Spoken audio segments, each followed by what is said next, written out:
7.5 reservation வச்சிருக்கேன். எங்களுக்கு எவ்வளோ சார் கட் ஆஃப்? சரிங்களா, நிறைய தேவையில்லாத எதுவுமே பேசுவேன்னா 7.5 ரிசர்வேஷன் வச்சிருக்கோம் சார், எங்களுக்கு ஒரு சீட் வேணும். நீங்கள் நல்லா பாருங்கள், 7.5% ரிசர்வேஷன் இருக்குது அப்படின்னா நீங்கள் கவர்மெண்ட் காலேஜில் போனாலும் சரி, இல்லை அப்படின்னா ப்ரைவேட் காலேஜில் போனாலும் சரி, ஃபீஸ் வந்து ஃபுல்லாக கவர்மெண்ட் தான் பே பண்ண போகிறாங்க. ஓகேவா? அதனால் பார்த்தீங்கன்னா உங்களுக்கு நான் மொத்தமாக கட் ஆஃப் தான் கொடுத்துருக்கேன். ஸோ உங்களுக்கு ஏதாவது ஒரு காலேஜ் கிடைக்கும். கவர்மெண்ட் வந்து ஃபுல் ஃபீஸ் பே பண்ண போகிறாங்க, அதை நீங்கள் ஒன்றும் வரி பண்ண வேண்டாம். ஓகேவா? என்கிட்ட படிச்சுட்டு 7.5 ஸ்டூடெண்ட்ஸ் போயிருக்காங்க. அவங்களுக்கு ஹாஸ்டல் ஃபீஸ் கொண்டு கவர்மெண்ட் பார்த்துக்குது. அவங்க ₹1 கட்ட தேவை இல்லை. ஓகேவா?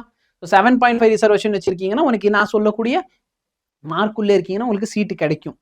நான் வந்து எவ்வளோ கான்ஃபிடென்ட்டாக சொல்கிறேன்னா, நான் லாஸ்ட் டைம் வந்து என்ன மார்க் வந்து ப்ரிடிக்ட் பண்ணணும், ஜிஎம்சிக்கு எவ்வளோ மார்க் ப்ரிடிக்ட் பண்ணணும், செல்ஃப் ஃபினான்ஸ்க்கு எவ்வளோ மார்க் ப்ரிடிக்ட் பண்ணணும், அதே ரேஞ்சில் தான் இருக்குது. சரிங்களா? இப்போ கூட நான் ஒரு 5லேருந்து 10 மார்க்குள்ளே கிடைக்கும். ஸோ இதுக்கு மேலே இருந்தால் கிடைக்கும், இதுக்கு மேலேனா ஷுவர் ஷாட். ஓகே, இதுனா லாஸ்ட் ரவுண்ட் ஆஃப் கவுன்சிலிங் வரைக்கும் இந்த மார்க் வரும் அப்படின்னு சொல்லி கொடுத்துருக்கேன். பட் நம்மளுக்கு தமிழ்நாடு ரேங்க் லிஸ்ட் வந்துச்சுன்னா இந்த மார்க் இன்னும் அக்யூரேட்டாக நான் சொல்லுவேன். ஓகேங்களா?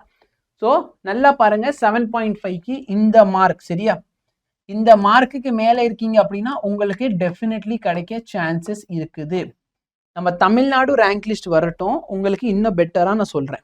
ஓகேங்களா? ஸோ இதுக்கு மேலே இருக்கீங்கன்னா கண்டிப்பாக ட்ரை பண்ணலாம். இதுக்கு மேலே வாய்ப்புகள் இருக்குது. உங்களுக்கு ஒரு விஷயம் தெரியுமான்னு தெரியல, 23ஆம் தேதிக்குள்ளே நீங்கள் அப்ளை பண்ணி முடிச்சிடணும். அப்ளிகேஷன் ஓப்பனாக இருக்குது.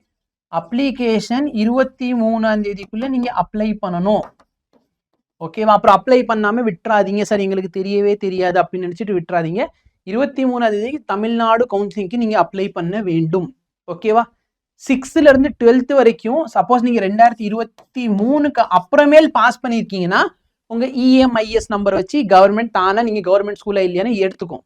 சப்போஸ் இல்லை சார் நான் 2023க்கு முன்னாடி பாஸ் அவுட் அப்படின்னா நீங்கள் தான் போய் என்ன பண்ணணும், போனஃபைட் சர்டிஃபிகேட் வாங்கிட்டு வந்து சப்மிட் பண்ணணும்.